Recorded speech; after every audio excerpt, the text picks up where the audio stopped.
I am a younger brother in a family that favors sons over daughters. But I have a rebellious streak. When my sister got married, my parents not only refused to contribute a single cent, but they also cleaned out her entire savings. So, I turned around and gave all the money my parents had set aside for my future wedding fund to my sister. What could I do? After all, I'm my sister's biggest fan. I'd always thought my parents' preference for sons wasn't quite outrageous until the day my future brother-in-law brought his parents over to formally discuss the marriage. They had traveled 5 hours by train and another 2 by bus. Well, I wanted to pick them up at the station. From a distance, I saw 2 elderly figures stooped with age, each carrying a large woven plastic sack. They were taking in the station's surroundings as they walked. The uncle was wearing a brand new dark gray suit, likely bought specially for the occasion. It was just a bit ill-fitting, hanging loosely on his small, thin frame. He had pushed up the suit's cuffs, revealing his tanned arms. The buttons of the white shirt underneath were undone, faintly revealing a large patch of red sunburned skin. The auntie wore a floral padded jacket, which she also seemed a little unaccustomed to wearing. Every few steps, she would tug at it as if constantly worried people were looking at her. Oliver, my brother-in-law, spotted me first and hurried over. He wore a backpack and carried a live chicken in each hand.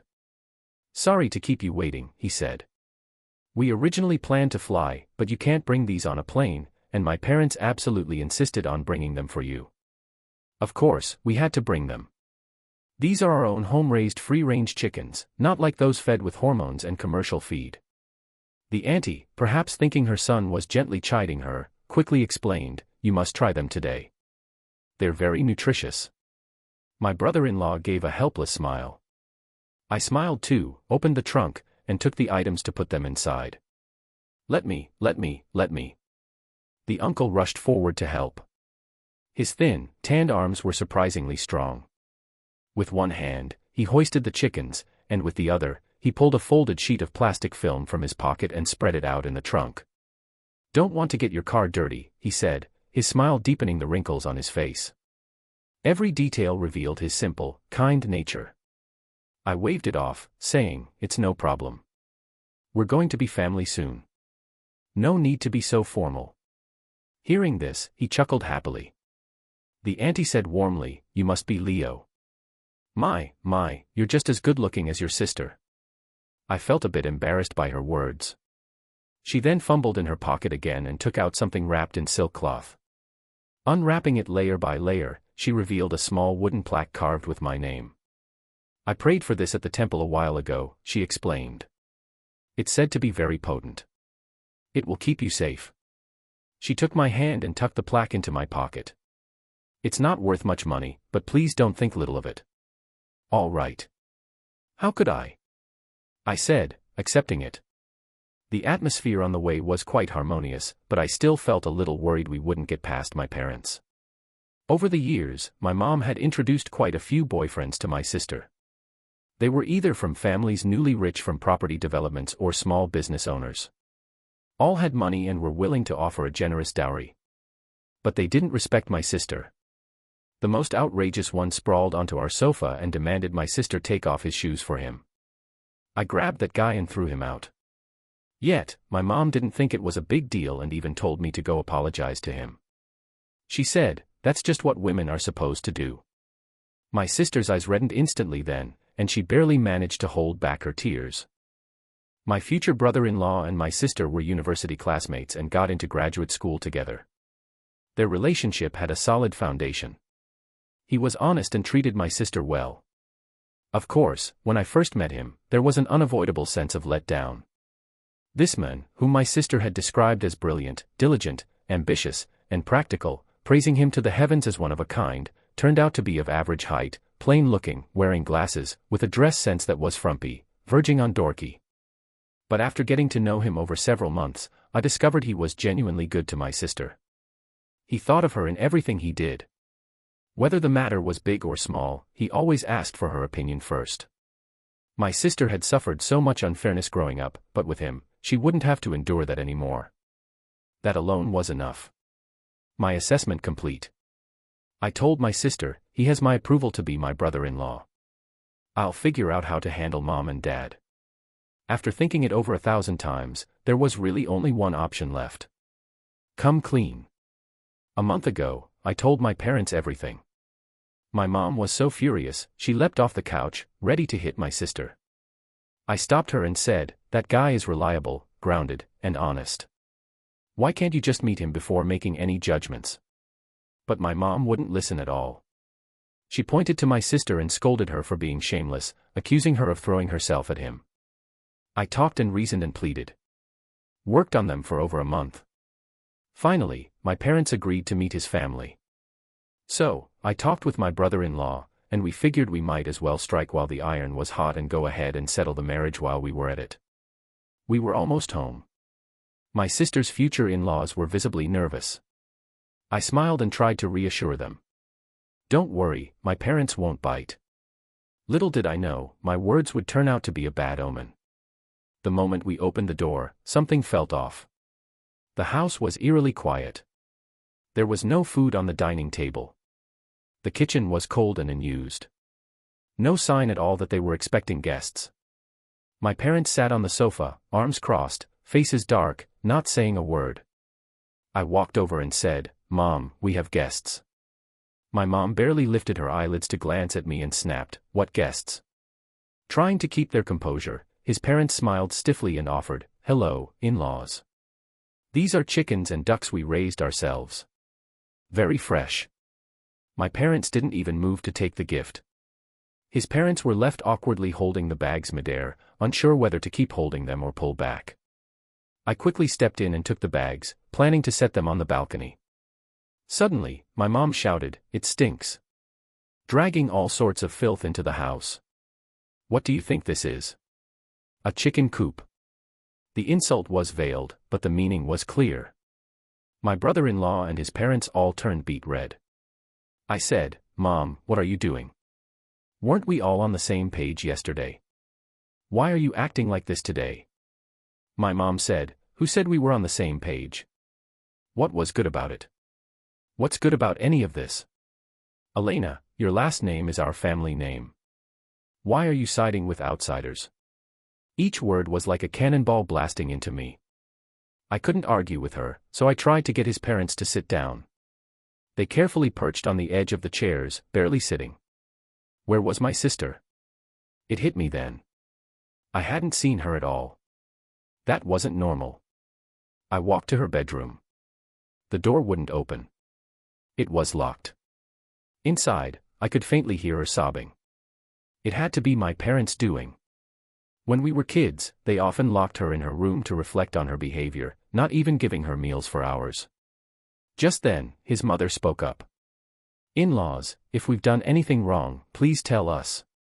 We'll make it right." His father quickly nodded in agreement. My mom gave a cold laugh. "How would you have done anything wrong? Clearly, it's our daughter who's shameless, trying to climb your social ladder." "Oh, come on now." His father scratched his head, sweat glistening in his hair. "Kids these days really are out of control. They don't even tell us when they're dating. What are they planning to get married without inviting us to?" My mom sneered. "You came all this way for nothing. You've seen our place. It's nowhere near good enough for your precious son, so let's just end here." With that, she'd effectively kicked them out. They hadn't even warmed their seats before being forced to stand again. I said, "Mom, what are you doing?" She pointed at me and said, "Let me tell you again. You need to remember who your mother is, and you better know whose side you're supposed to be on." I said, "Don't look down on rural folks. Sure, he's not rich now, but he just got an offer from a top company. The salary is decent, and he treats my sister well. Plus, they've been together for years. Their relationship is solid." "Years and you never told me." My mom laughed coldly. "A promising young man, huh? Fine then. $30,000 for the dowry. Not a cent less or there's no wedding. Dowries around here are usually just $3,000 to $5,000. More of a symbolic gesture." But my mom was making an outrageous demand. I finally understood. She never intended to approve the marriage. She just wanted to humiliate them, then throw them out. With things at this point, there was no use trying to reason anymore. I took his parents to a nearby guest house.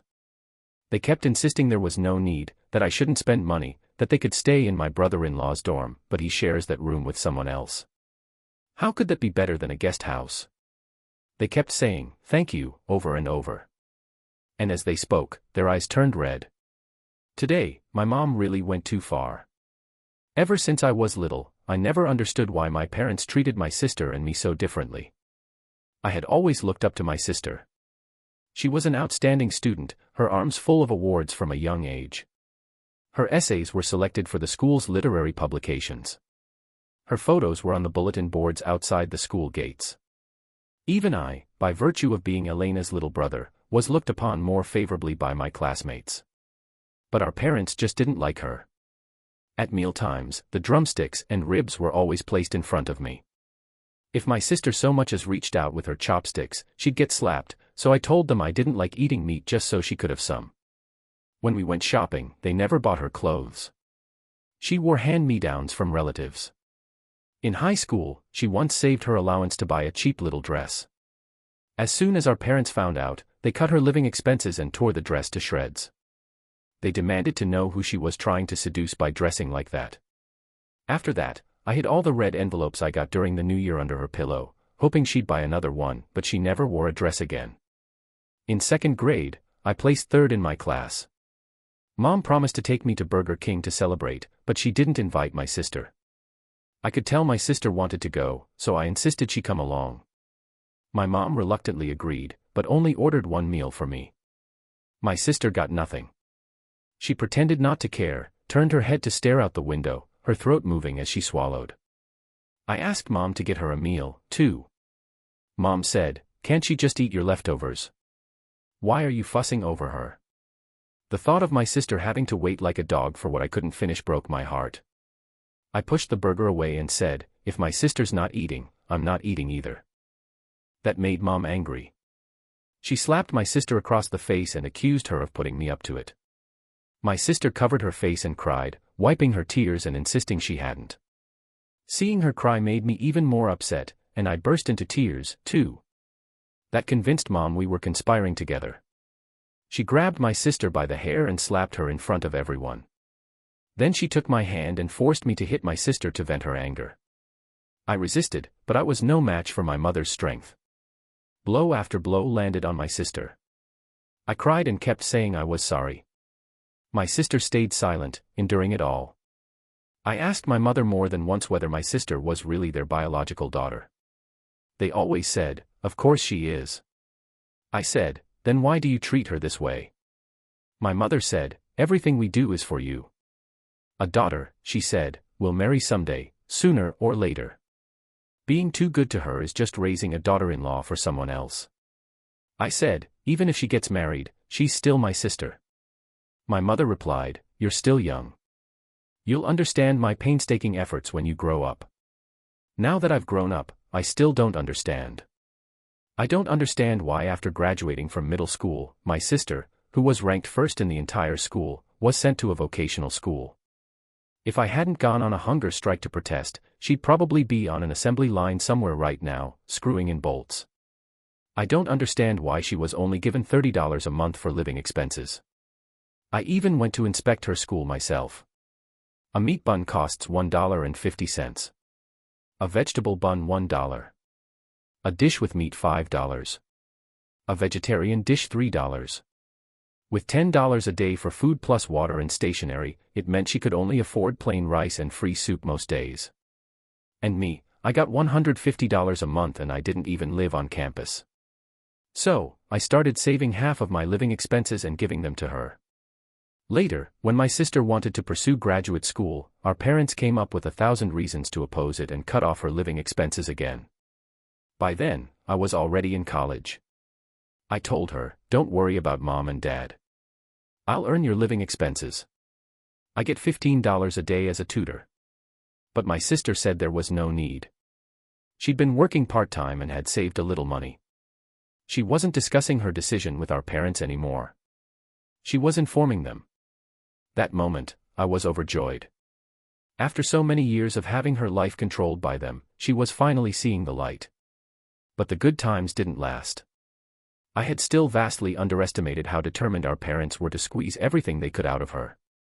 Why can't I get through to Elena's phone? My brother-in-law sat down beside me, handing me a can of Coke. Her phone must have been confiscated by my parents. I wasn't in the mood to drink and set the can down on the sofa. The coffee table was laden with dishes prepared by the uncle and aunt, but no one had touched their chopsticks. Everyone wore anxious expressions. $30,000. We could probably borrow it if we had to, the uncle said. I replied, actually, it's not really about the $30,000, it's my mom. But the aunt seemed not to have heard me. Your family only has one daughter. Wanting a bit more money as security is understandable. And Elena truly is a wonderful girl. The aunt continued, go back and discuss it with your mother.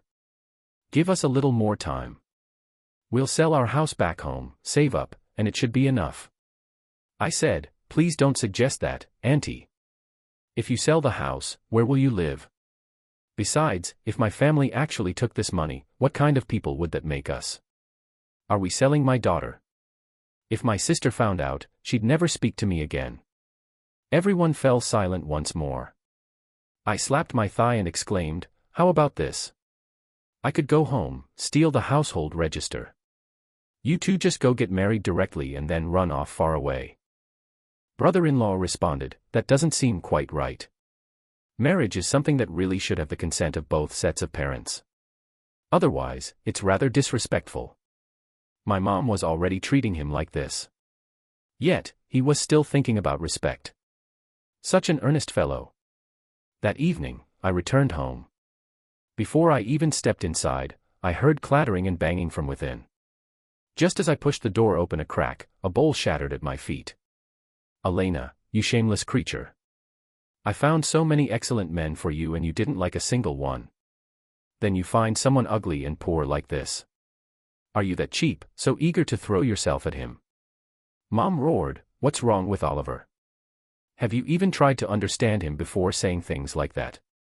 My sister's voice came from a room. He was top of our major, got offers from 3 major tech companies right after graduation. He's steady, hard-working, and treats me well. Should I choose him or those greasy old men you pushed on me? Or maybe become someone's mistress? Being a mistress is better than marrying someone from the countryside. Stop going on about someone from the countryside. Go back 3 generations. Wasn't everyone from the countryside? My sister threw open her door. Don't you just want a bigger dowry? I'm a human being, not some dog you raised just to sell off. Growing up, my sister had never talked back to Mom like this. Mom trembled with anger, gasping for breath. Fine, fine. Go marry him. Go throw yourself away. Elena, if you dare walk out this door today, don't ever come back. Fine by me, my sister sneered. All these years, have you ever treated me like a daughter? How haven't I? Who raised you? Cleaning up all your messes since you were a baby. Don't you know how to be grateful? Grateful.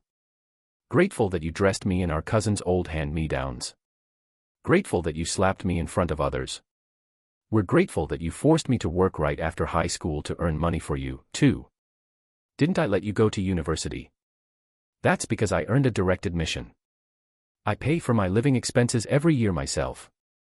If my brother hadn't shared half his meal money with me, I would have starved to death in the city. I had always hidden the fact that I secretly gave my sister money from Mom. I really didn't have quite enough to eat back then. So, I'd always ask Mom and Dad for a little extra. When Mom asked why I needed more money again, I always said I was dating. I never expected my sister, in her agitation today, to spill the beans.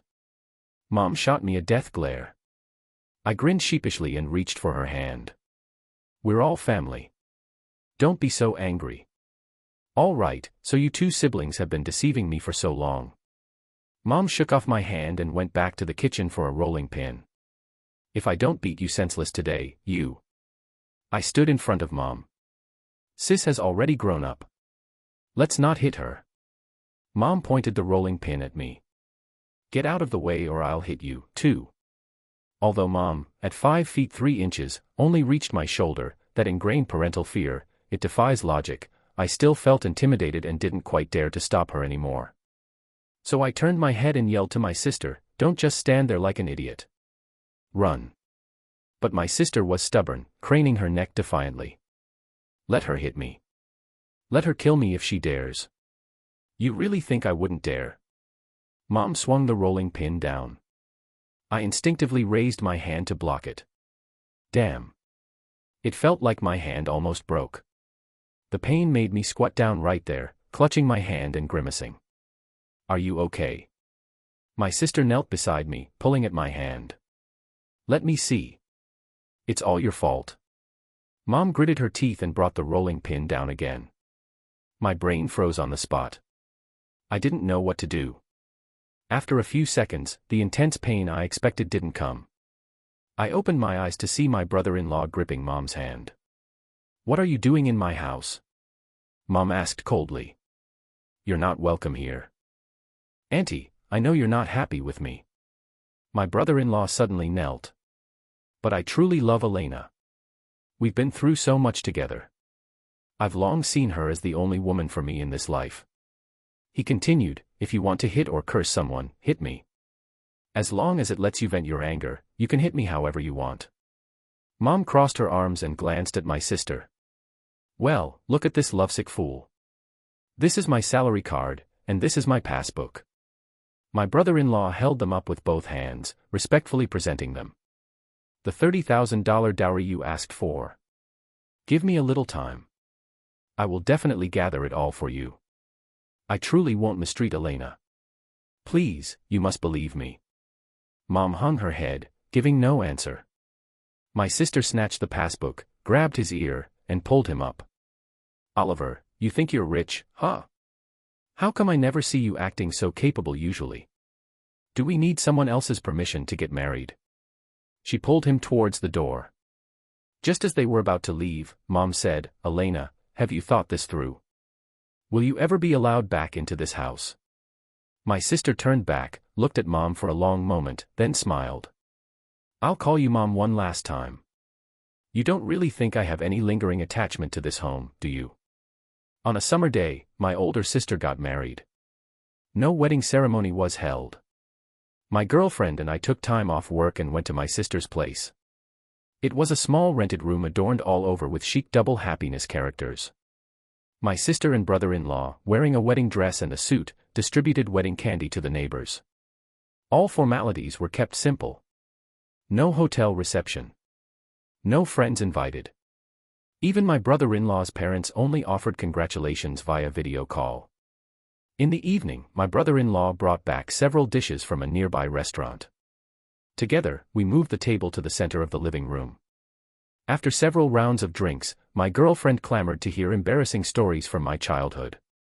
My sister, having drunk quite a bit, her face flushed crimson, excitedly put her arm around my girlfriend's shoulder and said with a laugh, "Oh, there are far too many. He must have been 8. I think I remember the year we went back to our hometown for the new year. He and a gang of little rascals threw firecrackers into the backyard, specifically timing it for when someone went inside. In the end, they provoked the neighbor.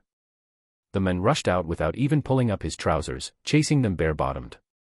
Did he get caught?" "He did." My sister pointed at me. "He was the slowest runner, the first one caught. The neighbor dragged him home by the ear." "And then did he get a beating?" "Then my sister got hit." Mom said it was all because she hadn't watched her little brother properly. The light suddenly faded from my sister's eyes. I quickly clinked glasses with them, saying, "That's all in the past. Let's not talk about it." My sister smiled, too. "Yes, it's all in the past." A tear clung to the corner of her eye, glistening in the light. I drained my glass and heard someone say, "I have a home now." The voice was faint, almost imperceptible. My brother-in-law and my girlfriend didn't hear it. I looked up at my sister across the table. She pretended to yawn, wiping away the tear from the corner of her eye with her little finger. It was late night when we left my sister's place. My brother-in-law insisted on walking us part way. After some distance, he patted my shoulder. "I still feel sorry toward your sister." I said, "Why did you cheat on her?" He chuckled, making wild jokes again. It's just I feel our wedding was too simple. Don't be fooled by how your sister seems not to care about anything. Actually, she really longed for Mom and Dad's approval. How could that be?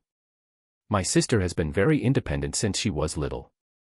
That's because there was no one standing behind her, so she could only rely on herself. Everyone who doesn't truly know her thinks she's strong. But deep down, she's very fragile, often anxious, prone to self-doubt, a severe perfectionist. She can't watch those heartwarming family dramas. They make her cry every time. I felt as if a large hand was gripping my heart tightly, aching until it constricted. My sister's words echoed in my ears again. I have a home now. We walked the rest of the way in silence. As we parted, I said to my brother-in-law, "Treat my sister well." He nodded solemnly. "I definitely will." When I learned my sister had gotten married, Mom and Dad were so furious they smashed bowls at home. To anyone who would listen, they'd rail against her. The daughter we painstakingly raised, just given away for nothing. We raised an ingrate, utterly devoid of gratitude. She's disgraced the family ancestors. This daughter is completely unfilial. From then on, my sister truly stopped coming home. Whether it was Christmas, holidays, or even our grandparents' landmark birthdays, she refused to return, appearing set on severing all ties with the family. When relatives asked about her, Mom and Dad would just snap, "Dead, buried, ran off with some good-for-nothing men." Over time, the relatives stopped asking, and even Mom and Dad no longer mentioned my sister. It was as if she had never existed in our family. Although my sister and I still kept in touch, we hadn't seen each other in a long time due to our busy schedules. Often on a weekend, I'd wake up late and habitually ask, "Mom and Dad aren't home. What are we having for lunch?" I'd wait a long time, but there'd be no answer. Then I'd suddenly remember, my sister was married now. A wave of melancholy would sweep over me. That day, she suddenly called, "Leo, what should I do?" Her crying on the other end made my heart clench. "What happened? Did he hurt you?" "No, it's not that. Oliver gave all our savings to Mom and Dad." I froze for a moment, then immediately took leave from work and rushed to her place. My brother-in-law opened the door, clearly avoiding my eyes. My sister was on the sofa, eyes red from crying. "Leo, tell me. How could he just give away all the money we worked so hard to save without even telling me?" "That's not someone else," he said. "That's your parents. Does that make a difference?" My sister sneered. "How could you go behind my back and do something like this? When we got married, things were so tense between us and your parents," he muttered. "I just wanted to ease things a little." My sister hurled a cushion at him. "Then go live with them." I asked, "How much did you give them?" He stayed silent. My sister ground her teeth. $18,000. Not a single cent. Over 2 years of savings gone just like that. I sucked in a sharp breath. "That much? What were you thinking?"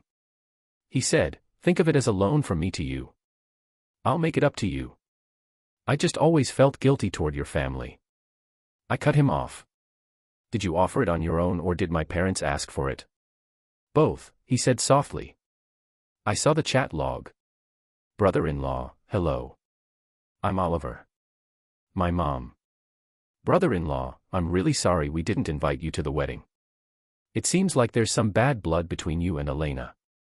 I've always wanted to invite you, but she wouldn't allow it. But please rest assured, I will treat Elena well. My mom, a married daughter is like water that's been poured out. You'd better not pour her back in. Since I'm not welcome, why would I show up just to ruin your mood? Brother-in-law, how could you say that? Of course, we welcome you. My mom, save it, brother-in-law. I know you're still holding a grudge, and I understand. I'll fulfill the conditions you mentioned before. Please, just give me a little more time. My mom, 10 years or 8.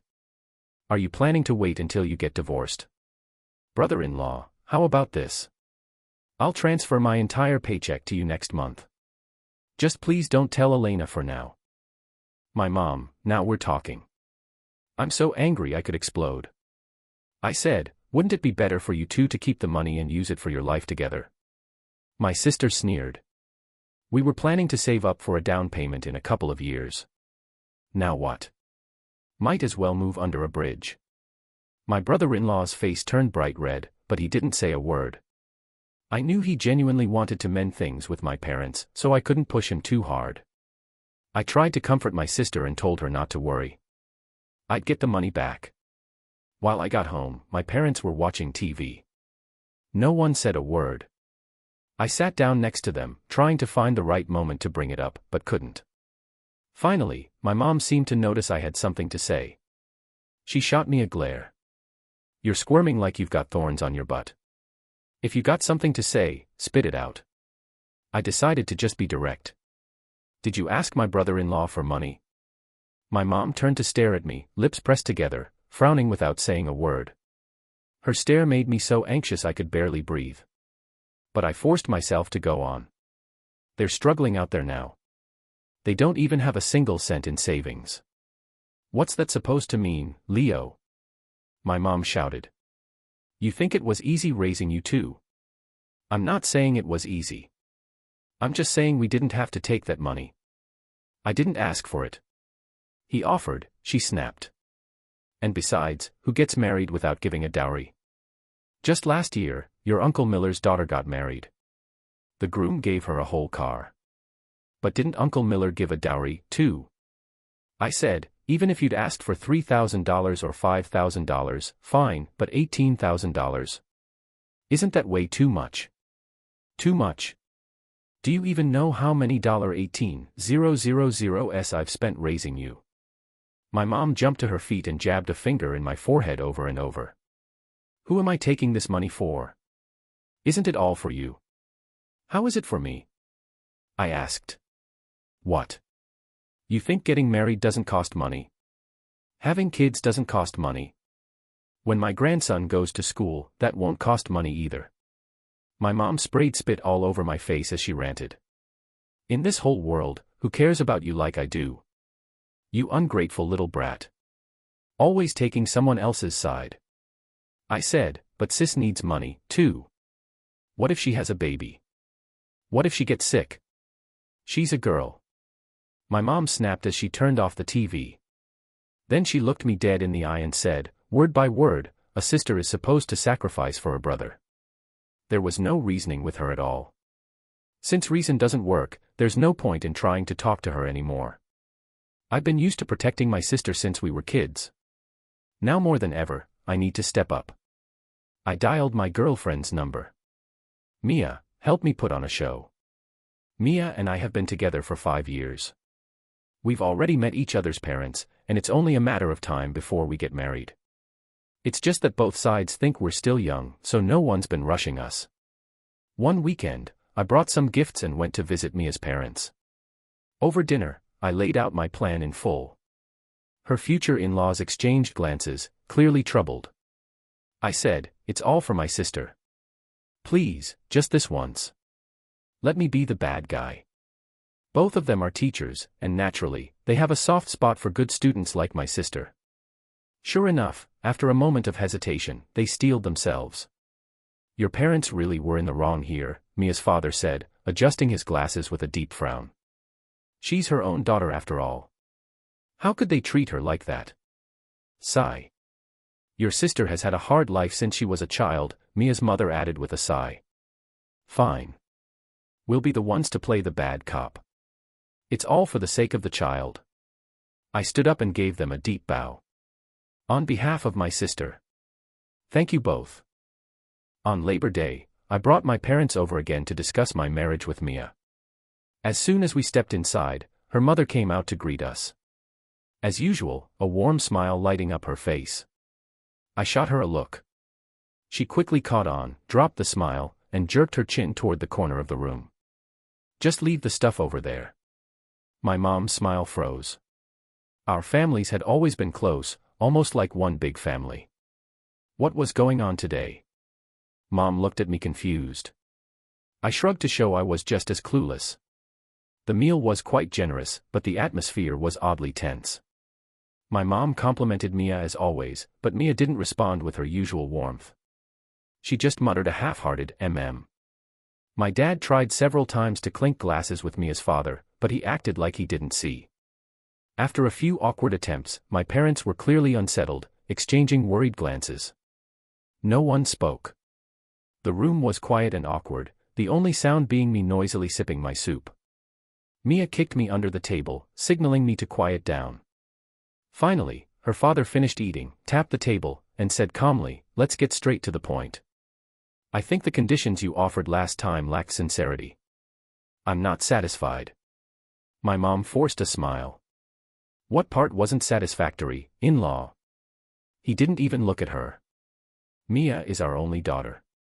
We've spoiled her since birth and never let her suffer even a little. Mom nodded. Of course, of course. Now that she's getting married, I can't help but feel uneasy. Please don't worry. We would never mistreat Mia. I truly adore this child. You think saying that makes it true? He really had a talent for playing the villain. So vivid and convincing. Words are just words.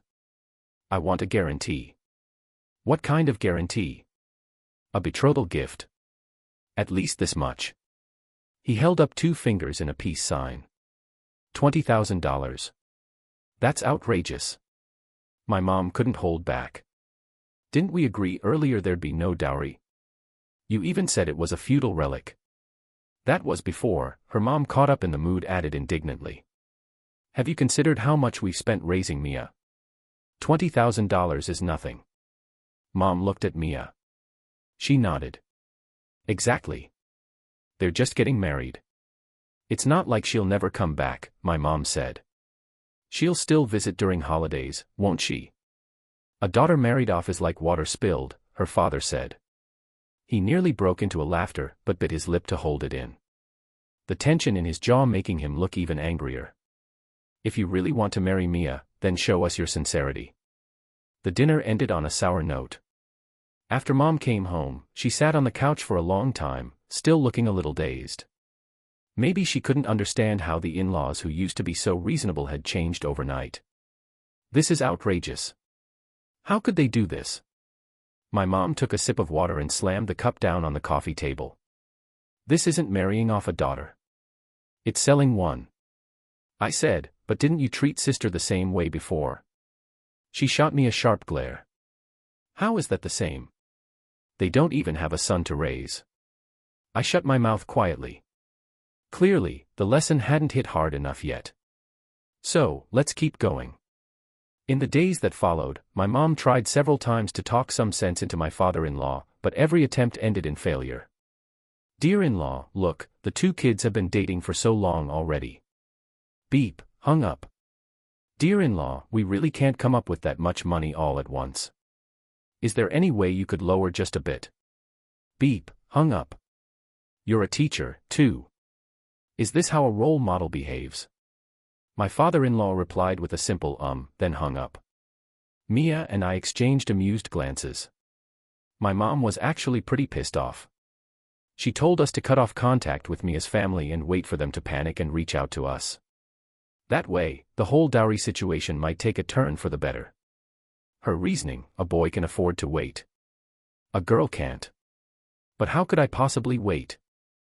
That weekend, while my mom went shopping at the mall, we staged a little accidental encounter. She's almost here. Mia and I sat by the window at a busy barbecue restaurant with heavy foot traffic and wide view. It was the perfect stage. You remember your lines, right? No, no, no. I can't do it. Mia clutched my hand. I'm still too nervous. I'm scared I'll mess it up. I said, just imagine I cheated on you. How would you react? Her brows shot up instantly.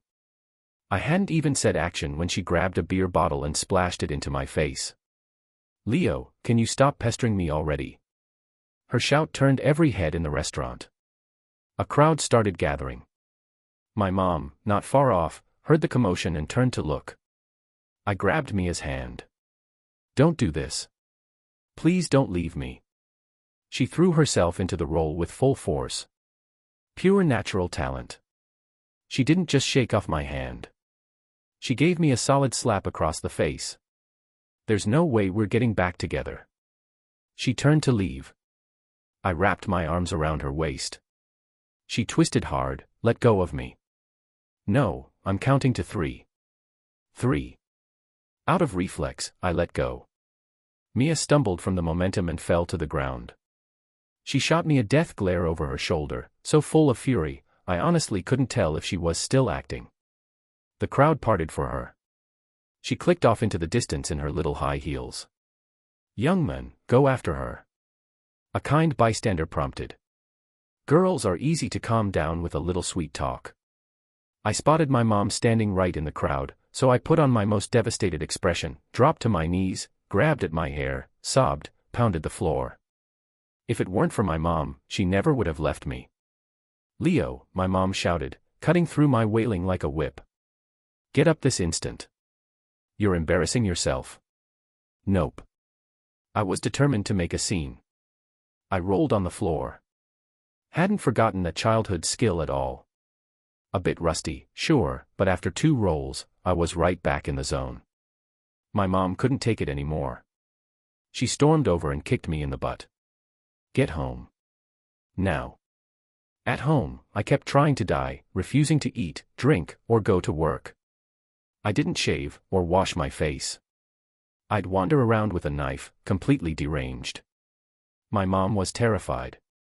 She had all the sharp objects in the house. I couldn't even find a toothpick. I don't want to live anymore, I said, staring blankly out the window. I walked over and opened it wide. Maybe death is the only way to end all this.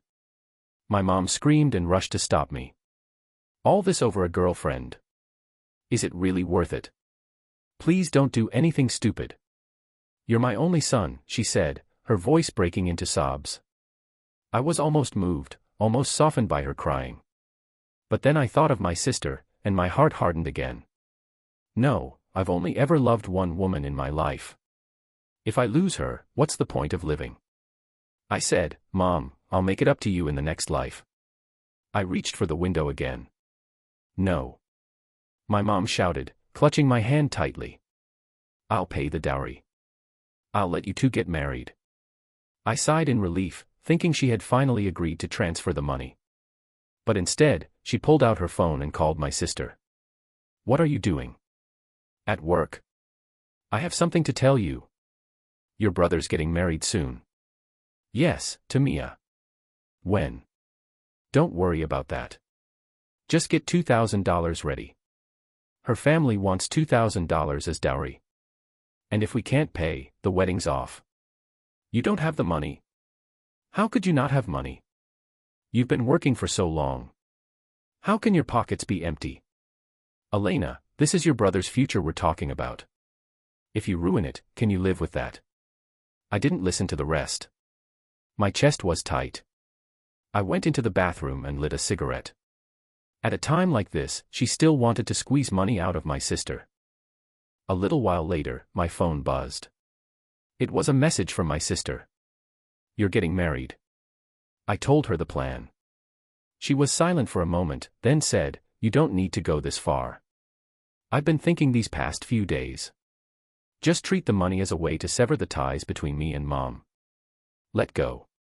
But if you do it like this, I'm afraid Mia will suffer after she marries into the family. I said she won't. Mia's marrying me, not them. And that money, you bet I'm getting it back for you. My sister tried to talk me out of it again. I asked, What did Mom say to you? She told me to take out a loan. With trembling hands, I powered off my phone. My sister didn't take out any loans. My mom pushed her a few times, but it didn't work, so we had no choice but to use that money. Reluctantly, she took out the bank card and handed it to my father-in-law on one condition. Mia has to give me a grandson. My father-in-law and mother-in-law exchanged a glance and let out a soft sigh. I reached out and took the card. Why does it have to be a boy? I said, if the kid turns out like me, won't you just die of frustration? My mom looked slightly surprised. To carry on a family line, of course, it has to be a son. You want a daughter instead? What's wrong with daughters? I said, it's not like we got a throne to pass down. She glared at me. What kind of nonsense are you spouting now? I took a deep breath. Mom, deep down, you've always known my sister is better than me. She's been a model student since she was little. Always top of her class, got recommended for grad school without even taking the exam. She's worked way harder than I ever have. But you've always been biased. You refused to see her. Do you remember that dress you tore up when we were kids? That was the one she was going to wear for a speech competition. She had come in first in a joint exam held across 10 schools, first place out of over 10,000 students. But you accused her of dressing up to attract boys. On such an important day in her life, she had no choice but to wear a dull school uniform, stand under the weight of your insults, called names, and give her speech looking like the ugly duckling among a crowd of polished swans. She was the one who deserved to shine the most. Mom, you always told me a big sister should give way to her little brother. A big sister should sacrifice for her little brother. I'm grateful for the way you raised me, but I can't go on living a life that feeds off my sister like some parasite. She's not my enemy. She's my sister, my flesh and blood. When I was bullied, she was the one who stood up for me. When I slacked off before the high school entrance exams, she was the one who ran through internet cafes in the sweltering heat, looking for me and urging me to get back on track. Do you remember that special medicine I gave you for your back last year, the one imported from abroad? That was from her, too. She was mad at you and told me not to say anything. Why are you bringing all this up? My mom cut me off, her eyes red. We're talking about your marriage right now. Don't go off on irrelevant tangents. Tears were rolling down her cheeks as she glared at me. I lied to you, I said, to get that $20,000 back. I had everyone put on an act. I'm giving the money back to my sister. All these years, our family has owed her too much. Don't worry. Everything you've done for me, I'll never forget. I'll take care of you in your old age. But my sister, she deserves a new life. Leo, how dare you lie to me? My mom suddenly stood up, her hand raised high.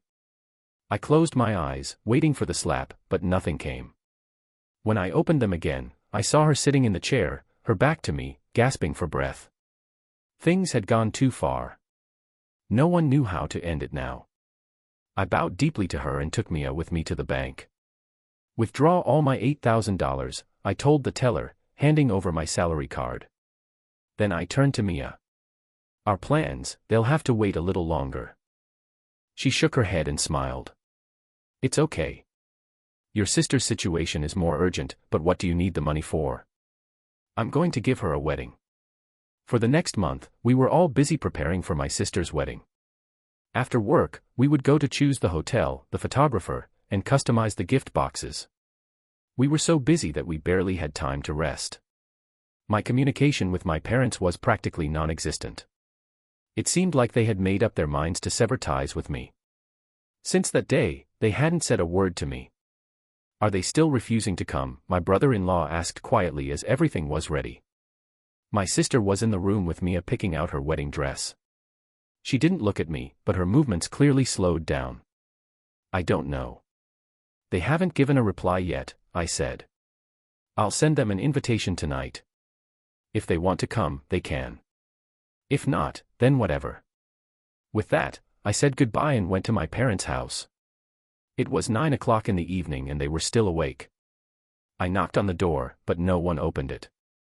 So, I entered by inputting the password.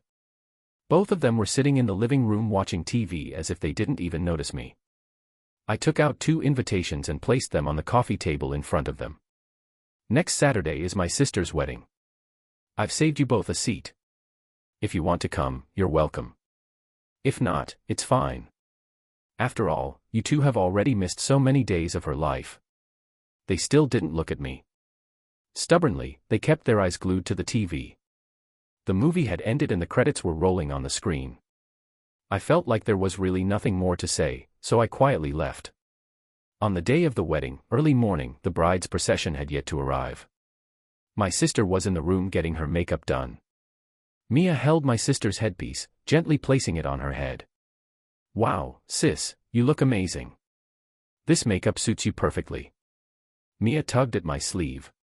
Isn't she beautiful? I glanced at her and deliberately said, she's okay, I guess. Mia immediately kicked me. My sister gritted her teeth and said, "Kick me, too." Mia did as told, and I pretended it hurt. My sister finally smiled. She had been distracted before. I glanced at my watch. It was 7:30 and my parents still hadn't arrived. The brother-in-law and his groomsmen arrived. Everyone was crowded at the door, scrambling for red envelopes with 7 or 8 pairs of hands reaching toward the brother-in-law's suit pocket. Holding a bouquet, the brother-in-law had no free hands to fend them off and shouted, "Help! Help!" The excitement only grew. "No way. If we don't get enough red envelopes, you can forget about marrying Elena." The sister, hearing the commotion from inside the room, turned and shouted to those outside, "Stop making things difficult for him. Ah, now you're feeling sorry for your husband." The sister's college roommate grinned. "All right. All right. Today the bride is the boss." They finally let him pass. But to get to the sister, there was still one more hurdle. Please listen carefully. Mia spread her arms and blocked the brother-in-law's way. "When was your first kiss?" "Hey, how did it turn into this question?" The sister blushed and reached to snatch the question sheet from Mia. Mia darted behind me, laughing. "Just changed it. Hurry up and answer." The brother-in-law scratched his head, looking embarrassed. "It was on the 7th day of our second year on Valentine's Day. We were in the park behind the cafeteria." "Oh, that day." The sister's roommate suddenly realized. "I remember our whole dorm was going to watch a movie, and Elena said she had to do an experiment. Turns out she went to kiss instead, prioritizing love over friends." "Stop. Stop." The sister covered her face, her ears turning bright red. Everyone burst into laughter. "Have your parents replied?" Mia tugged at my sleeve and whispered. I shook my head. Hotel, 11 a.m. The guests are seated and my brother-in-law has been waiting in the lobby for a while. In the dressing room, the MC confirms the proceedings with us one last time. The bride's parents aren't here. Do we switch to the backup plan? In our hometown, there's a wedding tradition. When the bride walks down the aisle, she must hold her parents' arms, who then give her hand to the groom, symbolizing a lifetime entrusted. My sister glances toward the door but doesn't see our parents. She says nothing. I silently turn off my phone and nod. "All right, then we won't wait any longer." The MC says, "Get ready." The bride is about to make her entrance. My sister stands up and links her arm with mine, giving a faint smile. It's somewhat forced. From the dressing room to the hotel lobby, there's a long corridor and we walk slowly side by side. Time seems to suddenly rewind to when we were kids. Do you remember the air raid shelter at Grandma's place? I always went there when we played hide and seek. I say, that hallway was just as long but much darker than this one. I remember you hid so many comic books there, and whenever you didn't do well on a test, scared of getting scolded, you'd go there to hide. My sister laughs. You have some nerve saying that. You always sold me out, making me run away from home only to end up stuck halfway. Running away from home, you just hid at the front door. I say, besides, I had to find you or I'd get in trouble myself, my sister adds. We both mention our parents. The atmosphere grows tense. Just as I think to change the subject, I suddenly spot 2 figures walking toward us. Mom and Dad, dressed in brand new formal wear, walking toward us against the light. My sister tenses up, gripping my arm tightly. I pat her hand, signaling for her to calm down. Mom and Dad reach us and stare at my sister for a long time. Their eyes begin to redden. Why the long faces? Mom chokes up. Don't you want to welcome us? Both my sister and I shake our heads. When your daughter gets married, parents should be there to escort her, Mom says softly, pulling my sister's hand. Your brother's still a kid. How can he be the one to escort you? My sister's hand slowly climbs onto our parents' arms. She tightens her grip and then tightens it again. The knot of my heart finally loosens. I stand behind them, watching them leave. As the door opens, flowers and applause greet us. My sister in her white wedding gown steps into the light, walking toward a new chapter of her life. After the wedding, my parents and I return home. Many relatives whom we hadn't seen in years didn't drink enough at the banquet, so they continued the celebration at our house. Elena, I watch her grow up. Uncle says, she's pretty and smart. I knew she'd make something of herself. Yeah, if my son had even half the smarts of Elena, I'd die happy. Uncle adds. Mom smacks him on the back. It's your daughter's big day. Don't talk about unlucky things. Spit, spit, spit. Uncle quickly apologizes, laughing awkwardly and drinking 2 cups of wine to make amends. My phone buzzes. My sister asks if she left her yearbook at home. I go to her room to look and find a wooden box in a wardrobe drawer. Inside is a red guest book with a few vintage baseball character cards beside it. When we were in elementary school, there was a phase when everyone collected baseball character cards. I ate a lot of instant noodles, but could never complete the set, so I'd ask my sister for help. She didn't have any pocket money, so she'd do classmates' homework in exchange for cards. I pour out the cards, a thick stack. Most of them are common cards, which I already have. Her classmates were sly and didn't give her any rare cards. My sister didn't understand and innocently helped them with their homework. Suddenly, I remember how my sister used to crouch under the desk lamp, writing homework late into the night. My nose tingles with emotion. My phone vibrates again. It's a long message from my sister. Today, Mom apologized to me. She said she had wronged me all these years. Honestly, I have blamed them, hated them, and cursed the unfairness of it all. But I've been lucky. I have the world's cutest little brother. All these years, he has loved me endlessly. He's always there for me when I need comfort the most. Even though he's still a little beast, not even through his teething stage, he always stands in front of me, never willing to step back. Thank you for being here, little brother. Because of you, I finally know the true warmth of family. At my uncle's wedding, Elena stares at the plate of brown sugar, glutinous rice cakes and swallows. She's been eyeing them for a long time, but dares not pick up her chopsticks. Mom is sitting right in front of them, and a girl who's too greedy is going to get scolded. It's all because of this little brat.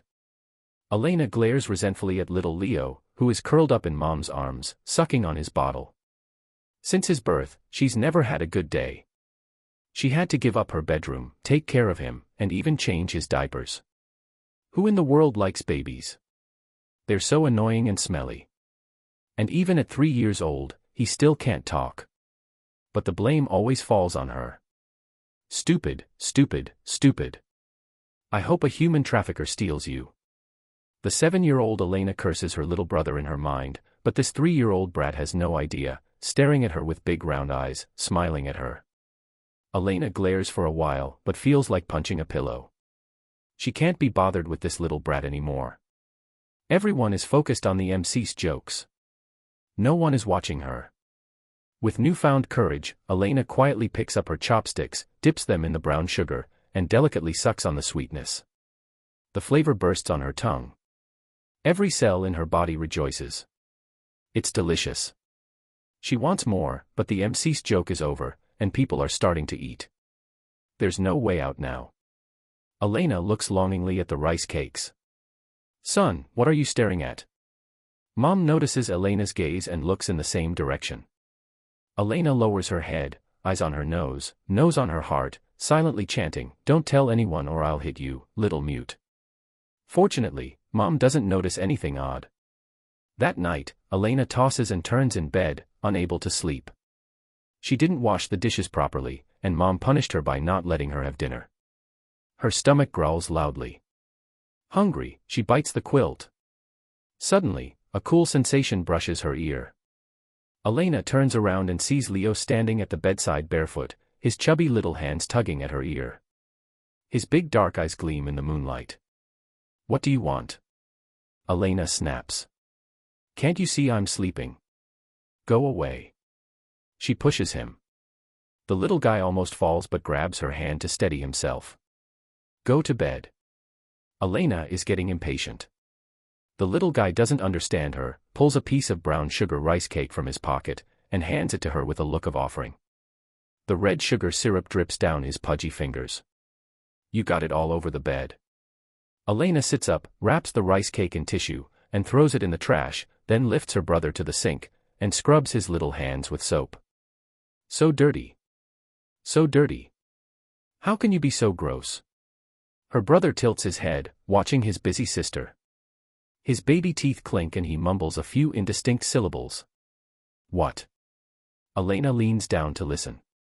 The soft milky breath tickles her ear. Finally, she hears it clearly. After 3 years of silence, her little brother's first words to the world are, "Sister."